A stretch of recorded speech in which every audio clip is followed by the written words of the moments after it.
Hi friends, எல்லாருக்கும் வணக்கம். எல்லோரும் எப்படி இருக்கீங்க? நல்லா இருக்கீங்கன்னு நம்புகிறேன். இன்றைக்கி ஒரு நெக் போர்ஷன் தான் நம்ம கட் பண்ண போகிறோம். நெக் லைன் கட் பண்ண போகிறோம். இது நான் இன்றைக்கி டே 5. பேசிக்கான ஒரு 4 மாடல் ஆல்ரெடி நான் ஸ்டிச் பண்ணி கட் பண்ணி போட்டிருக்கிறேன். இது நெக்கோட அகலம் 2.25, ஹைட்டு நான் 8.5 இன்ச்சு வச்சுருக்கேன். ஒரு 1/2 இன்ச்சை விட்டுட்டு சென்டருக்காக கட் பண்ணி ஒரு 3/4 இன்ச்சு எடுத்துக்கோங்க. அந்த இடத்துக்கிட்ட லைட்டாக அந்த 1/2 இன்ச்சிலேருந்து லைட்டாக கவ் பண்ணிட்டு நீங்கள் கீழே அப்படியே ஒரு மாதிரி ஷேப் பண்ண வேண்டியது தான். இதை ஒரு தடவைக்கு 2 தடவையாக நீங்கள் ஒரு நார்மல் பேப்பரில் கட் பண்ணி பார்த்துட்டு அதுக்கப்புறம் நீங்கள் ஸ்டிச்சிங் பண்ணால் உங்களுக்கு ரொம்ப நல்லது. பக்கத்தில் பிங்க் லைன் போடுறோம் பாருங்கள், அதுதான் கேன்வாஸ் கட் பண்ணுற இடம். ஒரிஜினல் அளவு ப்ளூ லைனு, பிங்க் லைன் நம்ம கட் பண்ணுற இடம்.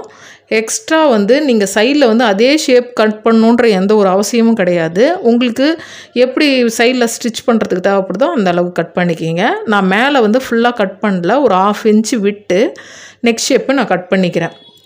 இது மாதிரி நீங்கள் கட் பண்ணும்போது நெக் ஷேப்பு மாறாது.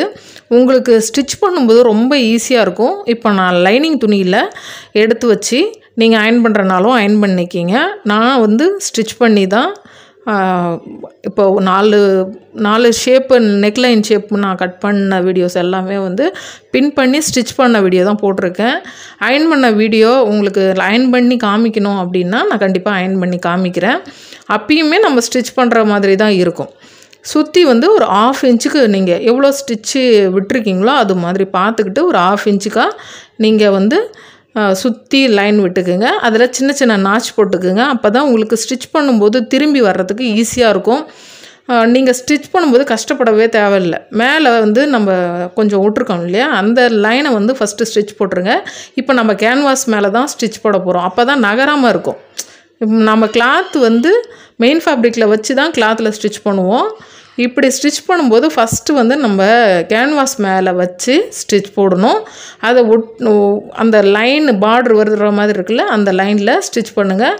அதே மாதிரி சுற்றி நம்ம கட் பண்ணி விட்டுருக்கோம்ல, சின்ன சின்ன நாச் மாதிரி போட்டு வச்சுருக்கோம்ல, அதை நம்ம அப்படியே சுற்றி நம்ம கட் பண்ணிக்க வேண்டியது தான்.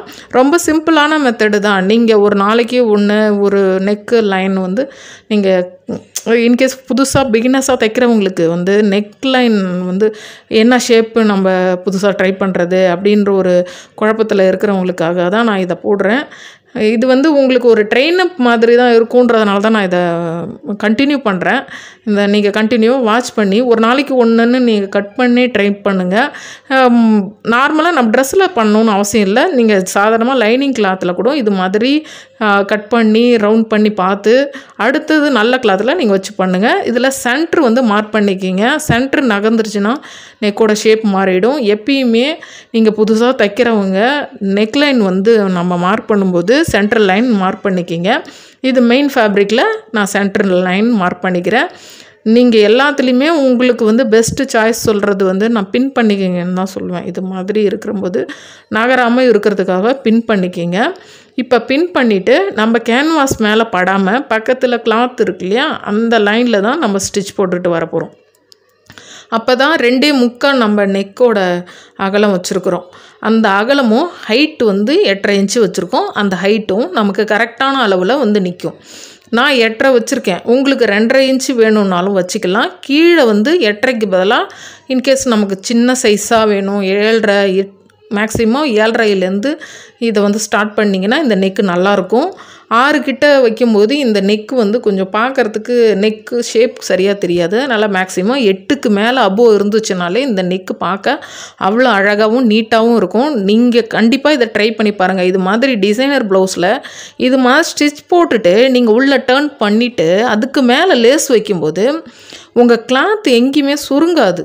அதாவது நீங்கள் நல்லா நோட் பண்ணி பாருங்கள். நம்ம நார்மலாக சுற்றி லேஸ் வைக்கும்போது அது ஒரு மாதிரி சுருங்க ஆரம்பிச்சிடும். அதனால் இது மாதிரி கேன்வாஸ் வச்சுட்டு நீங்கள் டர்ன் அப் பண்ணிவிட்டு அதுக்கப்புறம் லேஸ் வச்சிங்கன்னா சூப்பராக இருக்கும். இப்போ அப்படியே சுற்றி சின்ன சின்ன கட்டு கொடுத்துட்டு வச்சு கையாலே ப்ரெஸ் பண்ணி விட்டுக்குங்க. எந்தெந்த இடத்துக்கிட்ட ரவுண்ட் பண்ணி வருதோ அதை கொஞ்சம் கேர்ஃபுல்லாக பண்ணுங்கள். ஏன்னா நம்ம அந்த இடத்துக்கிட்ட ஒரு பெண்டு கொடுத்துருக்கோம். அந்த பெண்டு உள்ளே போய் மாட்டிக்கும். அதனால் கொஞ்சம் கேர்ஃபுல்லாக லைட்டாக கையால் நீங்கள் வச்சு ப்ரெஸ் பண்ணி விட்டிங்கனாலே அது உள் பக்கம் வந்துடும். மேலே ஒரு படிமான தையல், அதாவது மேல் தையல் போட்டுட்டிங்கன்னு வச்சுக்கோங்களேன், அடுத்தடுத்து நம்ம டிசைன் பண்ணும்போது அது அழகாக போய் நின்றுடும். எந்த இடத்துக்கிட்டேயும் நமக்கு தப்பு வராது. அதே மாதிரியே நம்ம இந்த லைன் கர்வ் பண்ணுற லைன்கிட்டலாம் வரும்போது லைட்டாக தூக்கி விட்டு, நீடில் தூக்கி விட்டுட்டு அப்புறம் ஸ்டிச் போடுங்க. அப்படியே சர்ன்னு ஸ்டிச் பண்ணிட்டு வந்துடாதீங்க, ஷேப் மாறிடும். இவ்வளோ நேரம் என்னோடய வீடியோவை பார்த்த எல்லாருக்கும் ரொம்ப ரொம்ப நன்றி. தேங்க்ஸ் ஃபார் வாட்சிங். பாய்.